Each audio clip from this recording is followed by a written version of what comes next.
You got this G1 Climax coming up Friday on AXS TV. Now, this was like, I mean, people knew about Kenny Omega before, but this really was like, this pushed him into the forefront. What was it like calling this tournament? Well, it was a lot of fun. You know, it's very competitive, unpredictable booking, which is somewhat typical of New Japan, which I applaud. So, but it was good. You know, I enjoy the product a great deal. So this tournament has taken on somewhat of a life of its own with so much awareness. It's got clout. You know, I've talked to some of the guys that have wrestled in it, and, you know, they'll tell you there's probably nothing they do.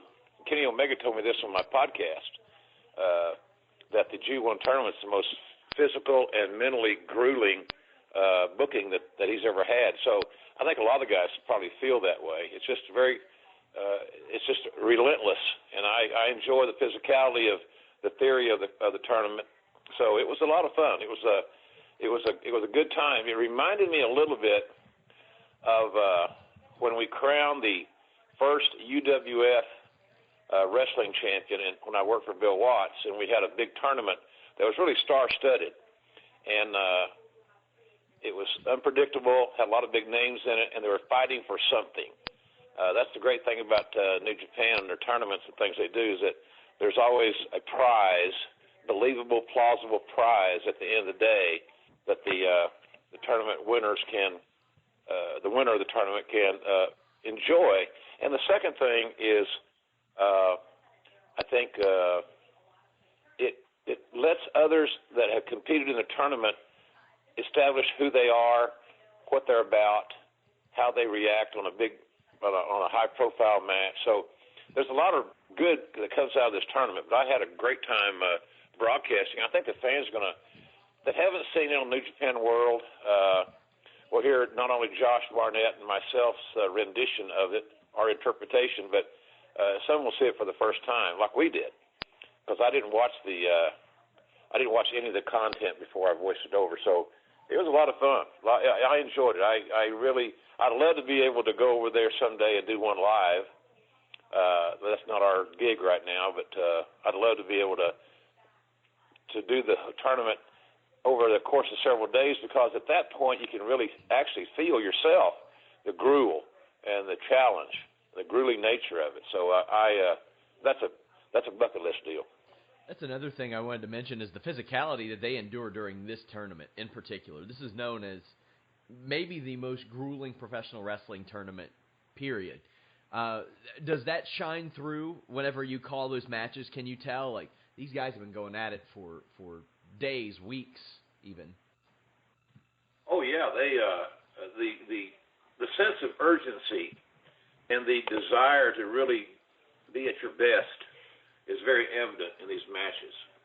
If you're a real learned fan and you perceive that you have a good working knowledge of the business as far as how it's applied in the ring, you'll see for yourself very readily that these guys they got a little bit more fuel in their tank on these. And you can also see that there's a certain degree of soreness that they work through. So the physicality is very, very evident. Also, one thing that I've always wondered about, in American wrestling, we're used to, like, if say the Royal Rumble winner wins, a couple months later they get their title shot. In New Japan, it's a several-month build. We're talking like 4 months before Tokyo Dome rolls around. What do you like that, or do you think it should be a little bit shorter? How do you feel about that? I don't have any issues with the timeline. I think that one of the great things that a promoter, booker, company, whatever can do is to create anticipation for a pro wrestling fan, and that's kind of what I see here with this. It just gives you longer to to think about it, to anticipate it. So I don't have any issues with the timeline. I think that by and large, the business in general rush too many storylines anyway, and that's a function of just being impatient, having having too many cooks in the kitchen at times. But the business in general it's like a guy's wrestling a match. There's too much acceleration. There needs to be some. The process needs to be a little bit more deliberate, so that we fans can process everything that we're seeing, and the broadcasters of that given product can have the time to quote unquote put the talent over. If you're trying to broadcast a succession of daredevil high spots, and that's basically all you're getting, it's very, very challenging to have that pause so that you can actually document what the fans are seeing and put the talent over in the match. So I have a lot of respect for New Japan and how they are still respecting timelines and stretching stories out, because they realize that once they tell a great story and then they get to their destination, it has infinitely more impact. And that's what we're seeing here, especially like with this G1 stuff. Heck, I think that some people are going to hear your podcast. They're going to say, I didn't even know that JR was still doing wrestling. I didn't know that. What is AXS TV? I didn't know New Japan was an English commentary in North America. So we're hopefully going to introduce this to a lot of new people, and and let them know that just because it's not a WWE, it's not under the WWE umbrella, that it doesn't exist. That's somewhat of a ludicrous philosophy, but unfortunately, a lot of fans still have it. We saw last year, a lot of names leave New Japan for WWE. AJ Styles, Anderson Gallows, but there were a lot of people, namely Kenny Omega, who has turned down repeated WWE offers, Fale, Tama Tonga. They stayed with New Japan over WWE, where a lot of people would have jumped. What do you think it says that names like that are willing to stick around in New Japan when they could maybe come to a place, that isn't as much of a culture shock to them like America? Oh, I think all of them, to be honest with you, I don't know what company you wrestle for. It doesn't really matter. Right now, with the lay of the land as it is, if you are a wrestler and you realize you have a short shelf life in your vocation, you're going to want to maximize it meaning your career, financially as best you can. And right now, WWE is far and away, if they have the pack for anybody.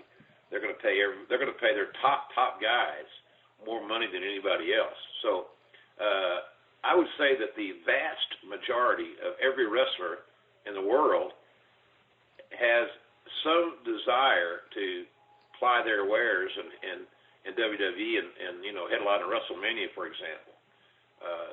That's no different than an NFL guy wanting to play in the Super Bowl, or a college basketball team wanting to get in the Final Four of March Madness. It's just a goal that it's been set for you by your predecessors and your peers.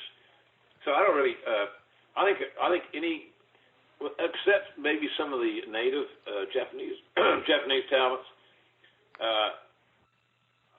the American-born talents in New Japan or any other company are going to want to try to put their toe in the WWE water at some point. But, it's admirable. Most of those guys stayed with New Japan because they probably realized they weren't ready to go to WWE, or WWE wasn't ready for them. But, WWE did a very strategic raid, for lack of a better term. And they didn't go in there and sign, mid-carders. Everybody they signed has the potential to be a significant main event contributor, which is kind of smart scouting for them. This tournament really was the rise of Kenny Omega. What do you think about him as a performer and a wrestler?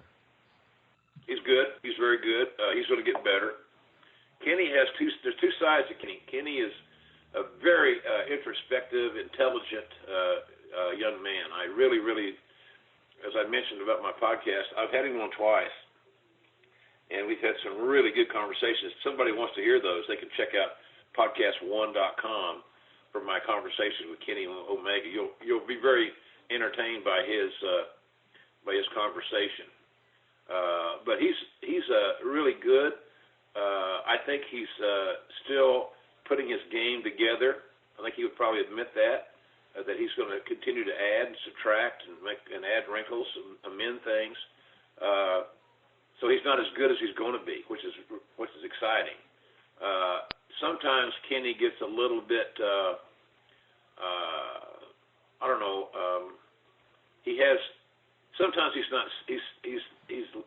not serious at the wrong times, in my opinion. But that would happen a lot early in the year 2016 as he was on this odyssey. That was pretty extraordinary, to be honest with you. But at times you could see early last year he would maybe have a little quote-unquote too much fun, winking at us or eyebrows up. And I get that. There's a time and place for that.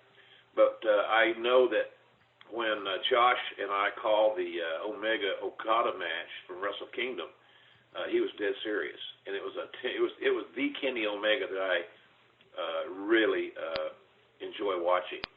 He had a plan. He was serious. He didn't BS me.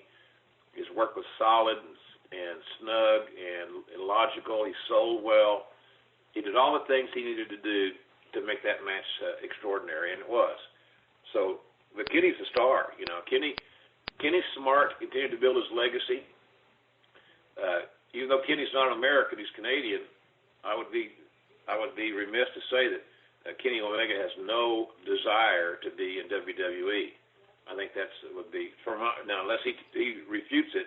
I would say that Kenny Omega has a lot of interest in going to WWE, but only under the right circumstances. If those circumstances never manifest themselves, that he's a New Japan guy for life. But I kind of believe that when this current contract has concluded, that he will be a high priority recruit, for lack of a better term, free agent, if you will, for WWE. To me, that's his eventual destination. It's just not a matter of if more than anything. It's just a matter of when. Do you think WWE would try to bring him over as a standard talent, or maybe 205 Live as a cruiserweight? Because we haven't really seen what they'll do with cruiserweight signings like that necessarily so far. Because I mean, the show just started. Yeah, he's not a cruiserweight in my view, nor should he be pigeonholed there. WWE traditionally has a real good way of, more often than not, of introducing talents. Kenny Omega, at his age, is a lot in life. He's got thousands of people around the world that's wearing his merchandise, and that always is an attractive selling point. If you're WWE, that's like signing the Hardys. If they sign the Hardys, they'll make their money back on the merchandise they sell, notwithstanding how the Hardys what they'll bring to the table for their matches. Kenny Omega's a lot like that too. He's got a built-in clientele that's going to buy his merchandise. So I would think Kenny would be Kenny Omega's the kind of guy you bring in at Royal Rumble and he wins it. That kind of deal is how I would book Kenny Omega. I would give him every chance in the world to get as over in WWE land as he is in New Japan land, and the way you do that is you make him, you put him in a positive position that people can gravitate to if they choose to, and support. So that's how I would introduce him. I would introduce him in a big way, whether it's winning the Royal Rumble or something along those lines, but you got to bring him in with some impact and see where it takes you. Speaking of Impact, you were brought up at the last Impact tapings this weekend between a little feud between Josh Matthews, Jeremy Borash. Did you hear about that? And is that something that they clear with you before they do it? I heard about it. No, I didn't. It didn't really need to be cleared with me because I'm not doing anything. I'm just a character in their dialogue, their conversation. If they would clear it with me if I was going to come in there and do an angle, or I was going to come do some work there, but neither of those are the case. So if it helps Jeff, Jarrett, and his team to better establish another storyline and using me as a conduit and to some degree, then I don't have any problem with it. I'm very much supportive of Impact Wrestling's new management team, and like every other organization, I'm a fan. I have friends that work in all these organizations after 40 plus years in the business, so I don't have any desire to see any wrestling organization flounder, struggle. So I'm all for Impact winning and gaining some relevance. I have Mike Johnson on my podcast this week, along with Shawn Michaels, and it drops on Tuesday night at 9 Eastern on Podcast 1. And I talked to Mike. I said, have you ever been as excited in anticipation of a Impact Wrestling show as you are this week? And he said, absolutely not. So I think they created a little buzz there. And if I can help those guys create a buzz just by being a part of a sentence or a topic, then I'm cool with that. No worries here. But it would be needed to be cleared if it were leading to something else. Mm-hmm. I'm not going to be joining their announce team. I'm not going to be doing an angle. I'm not going to, you never know, I may show up at a TV taping someday just to watch if I'm in the area, or they want me to come down and observe and give them some feedback, something like that. But I don't have any desire to replace Jeremy Borash or Josh Matthews or anybody else. I like what they're trying to do, and if I can help them, I am willing to. That's no different than this week. The Ring of Honor pay-per-view Friday night, the 15th anniversary, and I'm going to be watching that pay-per-view from my home and doing a live chat. Now, I've never done a live chat during a pay-per-view that I recall. So the Fight app has asked me to be on to watch the show, which I will, and I will be kind of analyzing it or evaluating it as we go, plus taking Q&As from the fans. So and I'm happy to do that because I'm an advocate of Fight app. I'm an advocate of Ring of Honor. Again, I want to see them do well, and I'm curious of how they're going to use and how it will work out with Bully Ray and the Hardys, et cetera, et cetera. So it's a great opportunity for Ring of Honor on Friday night on pay-per-view. I'm very curious to see how they capitalize on this opportunity. Also, I noticed that at those Impact tapings, they ran a graphic for, I think it was either your one-man show or your podcast. How did that come about? I don't have any idea. I didn't ask them to do it. It was Impact doing it on their own. And I'm sure that because we're all so cynical, wrestling fans, no different than us that are in the business, we're so cynical of every damn thing that goes on. Well, what's the ulterior motive? What they want? Well, there's got to be a gimmick. What's the old Oliver Stone conspiracy theory here? There's got to be something up because no one in today's world would do something nice for somebody without wanting a payback. So I don't know. They're friends. Jeff and I are working on some other projects together. We've done other projects together. He's been my show. I'll give you an example. My friendship with Jeff and Karen. Last year at WrestleMania, they came on my one-man show, Ringside with Jim Ross and Friends at the House of Blues. This week, that show will drop on the Fight app as a $5.99 pay-per-view. It's the very best of our three shows in Dallas, and Jeff and Karen are on that. So we're friends. Karen's a Pittsburgh girl. My wife is a Pittsburgh girl as well. There's that commonality. I knew her when she was married to Kurt. I've known her for a long time. Jeff I've known since, for years. So I'm pulling for those folks, and they reciprocate. They're pulling for me. So I really appreciated what they did, but it was not predetermined. I saw it on Twitter for the first time and was very impressed and very thankful that they thought of me. Speaking last bit of Impact, your broadcast partner Josh Barnett recently did some work for them. He wrestled Lashley. Did he talk to you about that before it happened? Did you know that it was going to go down? Oh yeah, we were doing voiceovers that day before he went to the airport to fly to Orlando. I think he took a red eye into Orlando and got there the next morning, as it worked out. So yeah, we were aware of it. I didn't ask him any particulars because I didn't want to sound like fanboy. But what's the finish? What are you going to wear? What's your music? What's your finish? God, come on. We knew his finish was going to be a double wrist lock. We knew that. Yeah, that's exactly what it's called. Not a key lock. Yes. It's a double wrist. Or if you're an MMA freak, it has to be a Kimura because, for the love of God, you can't even have any inference if you're an MMA person to pro wrestling, even though the roots come from the same place for both entities. But in any event, yeah, I do, and I think it's a smart idea. Josh goes in on one plane ticket, and he's on 3 shows, and that's smart for Impact, because I am assuming, I don't know this is Josh, I just assume that he got a flat fee, he got a price for the trip, and plus his TNA type thing, a hotel more specifically. So I'm assuming. So he can go there and make one trip and get on multiple programs, and then so he had a beginning, a middle, and an end, and now he's set up to come back if he wants to. And if I were Impact Wrestling, I would be looking at a lot of these guys that come in and do a taping, and you do a show, a storyline that has an arc to it that ends on the last day of their taping, and then if you get them back, you pick it back up. If you don't get them back, you've had a natural conclusion, and that way it keeps your roster somewhat fresh, and it's a little different philosophy than other promotions are using. If you're Impact Wrestling, you have to think outside the box. Whereas WWE would not bring anybody in to do a few-day deal or a week's taping and then 3 or 4 episodes. They would not do that. They don't have to do that. Probably Ring of Honor would be somewhat reluctant, but maybe not. But Impact is not in a position to be laying down the law on how they're going to use talents.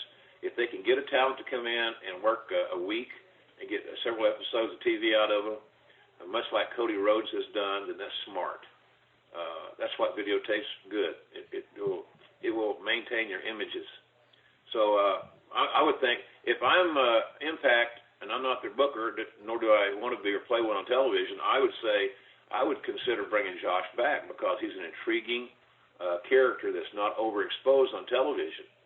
And he's got a very believable reality-based background that, quite frankly, Impact Wrestling, along with other promotions, especially in America, could use a reality-based, non-eyebrow rolling presentation.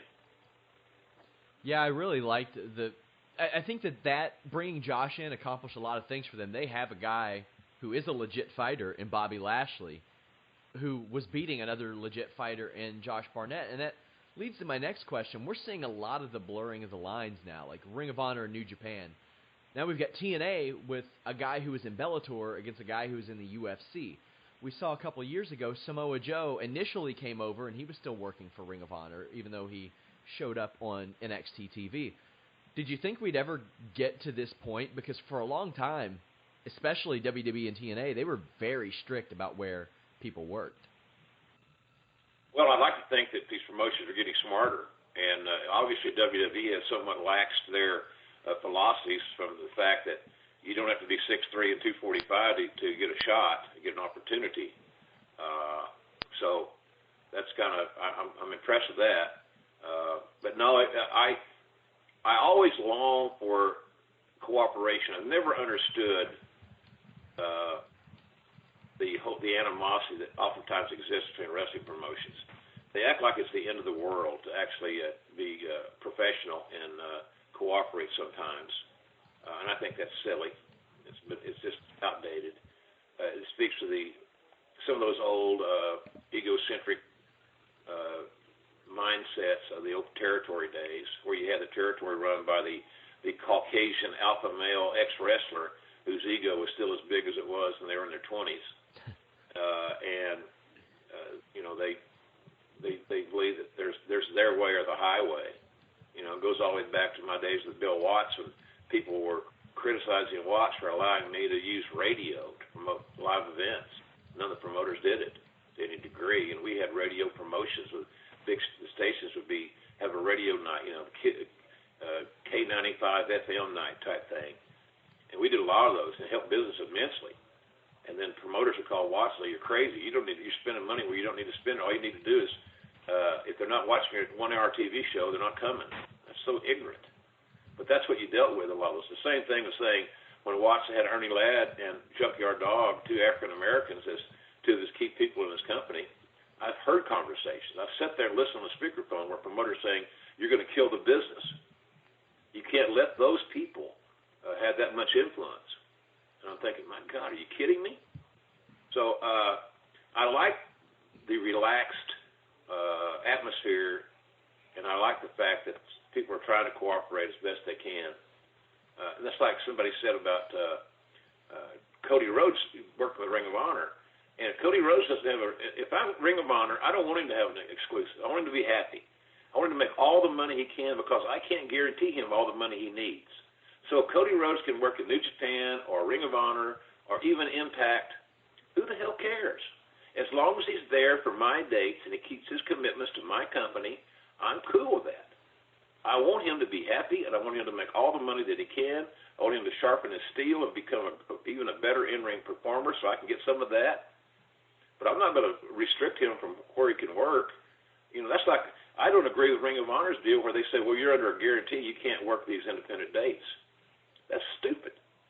It is absolutely ill-fated because why would you want to restrict the earning opportunities of a talent unless you're paying them their comfort zone money, and by the way, they're not.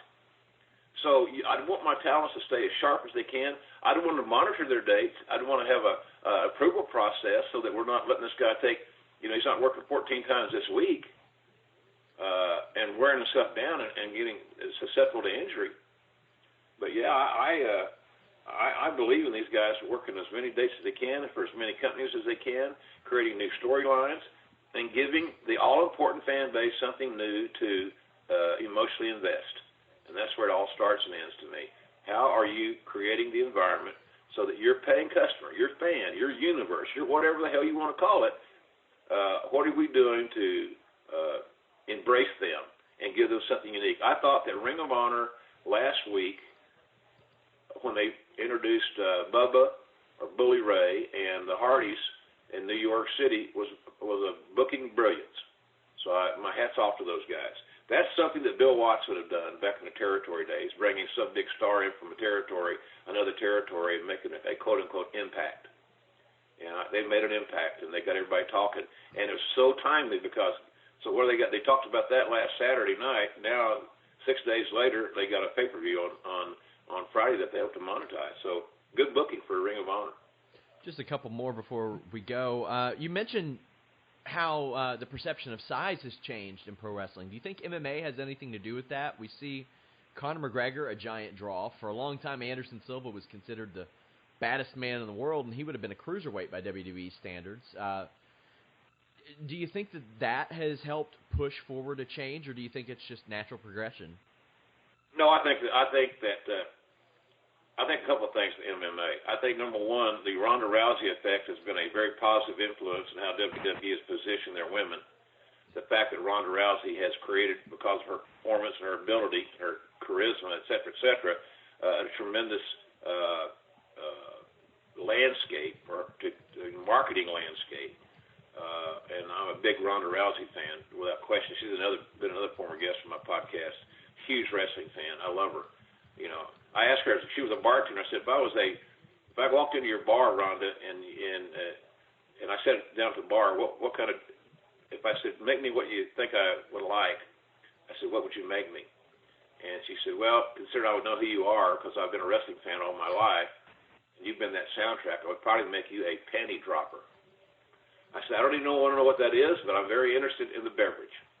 So I think Rhonda has been a very positive influence on WWE's vision of these attractive athletic women who have raised their game a degree as far as the athleticism is concerned.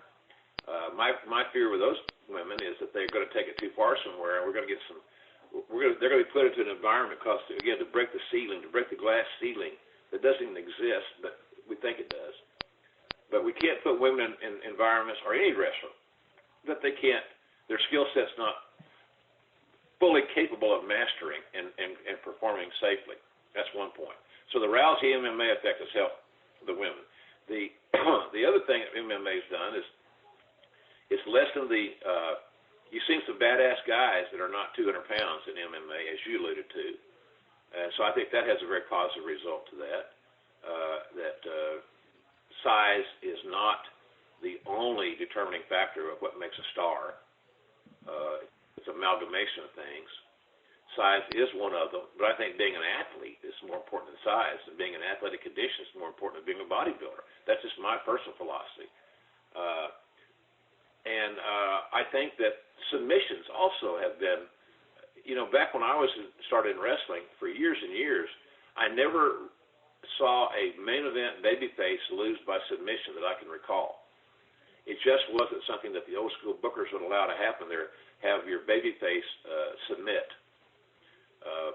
Maybe that's overthinking it. I don't know, but that was that theory for years. So I do think that submissions as a byproduct of MMA and the UFC and Bellator and so forth, AXS TV has a MMA every week. We have many opportunities every week to see submissions. We have many opportunities every week to see tough old bastards get it on. And unless you have been in a college or a school where they have a great wrestling team, you don't realize sometimes that the one thing that the football players at Oklahoma State or Oklahoma or Iowa or wherever great wrestling programs are, Penn State, you don't want to be the guy on the football team that got his ass whipped by a 130-pound wrestler. And that can very easily happen. And that's why, the wrestlers have such respect on their campuses as a rule.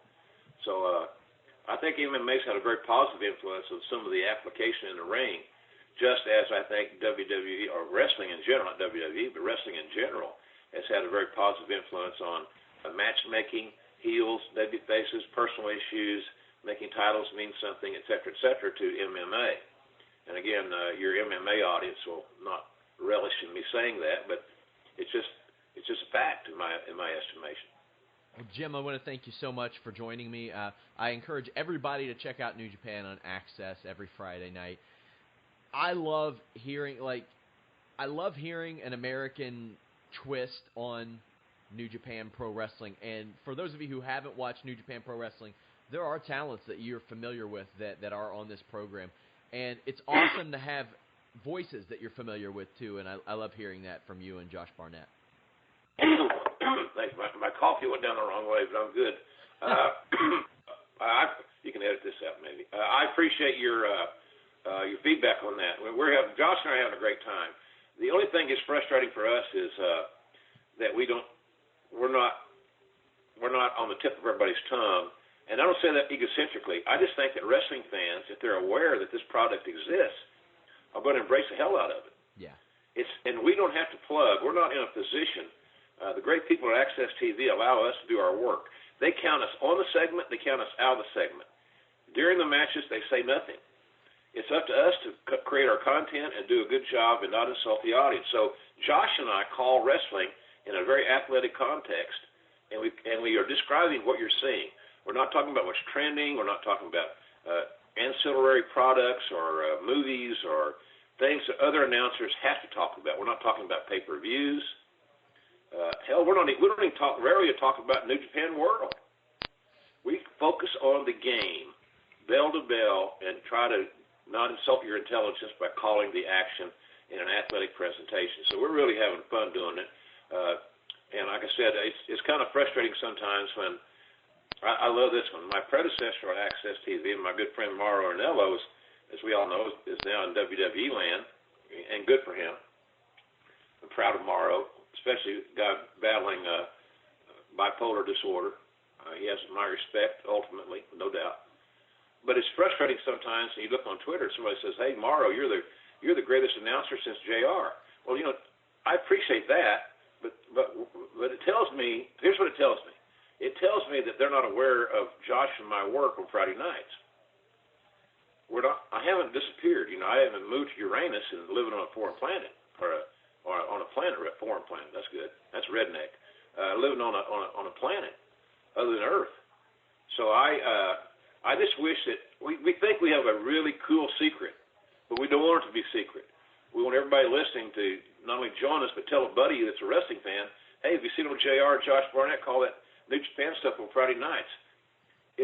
We get the best matches. We don't interrupt them. We more often than not, they don't get interrupted by a commercial break. You get to see these, it's a 48-minute show. You're not there forever.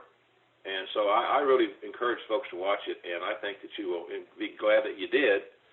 And, I watch it on, it's not on every cable system, but it's working toward getting on more and more every week. So I watch it. I specifically have DirecTV to watch AXS TV. It's on channel 340 on DirecTV. I watch it every day doing something. But on Friday nights, we tape it, and I get the chance. If I don't see it live, I get to actually watch my work at my own leisure. So I appreciate you having me on, and I'm a diehard fan, and we're not going to insult the intelligence of the audience, nor are we going to compromise the content. We're going to call it differently. We're going to do a little bit old school, but not old-fashioned. Old school meaning we're going to respect the fundamentals of the game, and we're going to try to underscore the great things we're seeing and tell a compelling story. That's old school. It's not low-cut boots and black wool tights. It's fundamental soundness, and I think that's what you'll find on Friday night. So thanks for having me on, and I hope the folks will check us out. Absolutely. Thank you so much, Jim. You bet, man.